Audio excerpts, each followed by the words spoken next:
You know that chart-topping hit you love? There's a pretty good chance your favorite artist didn't actually write it. I know. Mind blown, right? We all have this image of our musical heroes, pen in hand, strumming their guitar late into the night, pouring their soul onto paper. And sometimes, that's exactly what's happening. But more often than not, the journey from a vague idea to a radio-ready banger is a lot more complicated and involves a lot more people than you might think. It's not always black and white, right? Think of it less like a singular, solitary act and more like a spectrum.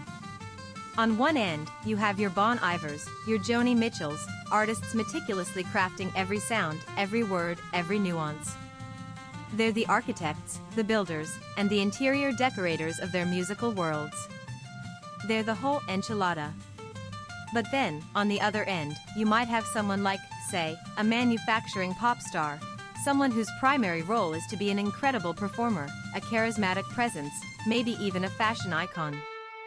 Their contribution to the actual songwriting might be minimal, or even non-existent.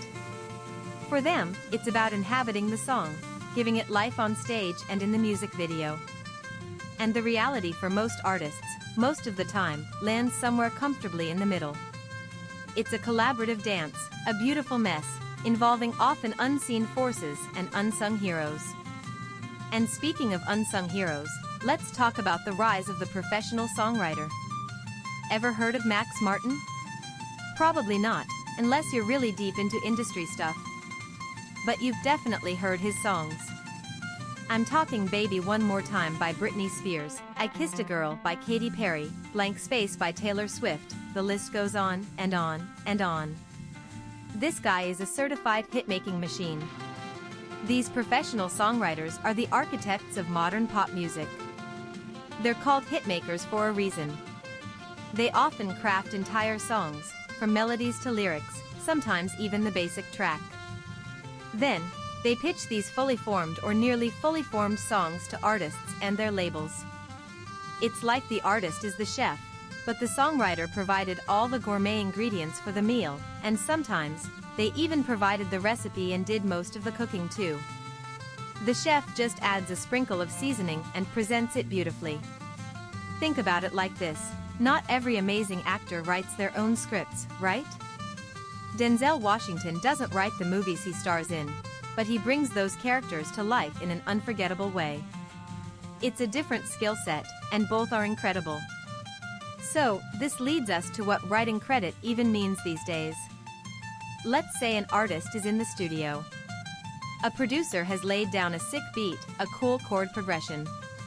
The artist starts humming a melody, throws out a few lyrical ideas.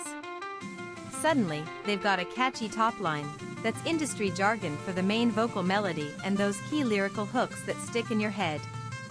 Even if they didn't write all the verses or the bridge, that contribution, that unique melodic flow above the music, often earns them a writing credit. Think of it like a group project back in school. Everyone contributes, but someone still has to write the final report, someone else does the presentation. If you came up with the main thesis statement or the catchy title, you'd definitely get credit. The music industry is a bit like that, but with much higher stakes and way more sparkly outfits. Now, let's get into the industry's open secret, ghostwriters. It's not just about professional songwriters who are credited, some artists even employ ghostwriters who aren't. This is particularly prevalent in genres like hip-hop, where maintaining a certain image of lyrical prowess and authenticity is absolutely crucial. The ability to spit fire, to have clever wordplay, to tell compelling stories, that's part of the artist's brand. So, while not always publicly acknowledged, it's an open secret in the industry. Kinda like how everyone knows Beyoncé is queen, but no one officially gave her a crown. We just collectively agreed. The songs are out there, they're amazing, and someone wrote them. Whether it was the artists themselves or someone else in the shadows, the magic is still created. The important thing for the artist is that they deliver it convincingly. Which brings us to the business of music. Why do labels and artists often prefer this collaborative approach, or even outright reliance on external songwriters? Well, from a label's perspective, It's often far more efficient and commercially savvy to have a proven hitmaker craft a song than to rely solely on an artist's nascent, or perhaps inconsistent, songwriting skills. It's a strategic move to maximize commercial success, to get that guaranteed radio play and those streaming numbers. Money talks, right? Plus, for the artist, it frees them up to focus on what they do best: their performance, their branding, their touring, basically, all the stuff that makes them an artist in the public eye. Imagine being Adele, having to write every single one of your powerhouse ballads while also preparing for sold-out stadium tours and dealing with extreme vocal demands. It's a lot. Sometimes, sharing the songwriting load allows them to focus on delivering that incredible live show and connecting with fans. Does this mean your favorite artists are fakes? Absolutely not. It means the music industry is a complex, collaborative machine. It's about combining different talents to create the best possible product. An artist's job often evolves beyond just songwriting to curating, performing, and embodying the music. They're the voice, the face, the heart of the song. And that, my friends, is a creative act in itself. So, next time you're jamming out to a new track, maybe take a peek at those songwriting credits. You might discover some real unsung heroes, or just gain a deeper appreciation for the intricate dance that goes into making the music we love. What do you think?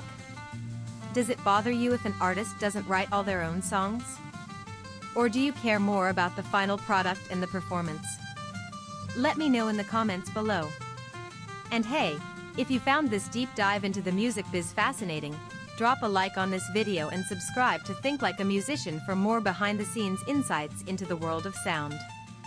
Ring that bell too, so you don't miss our next video. Thanks for watching, and I'll catch you next time.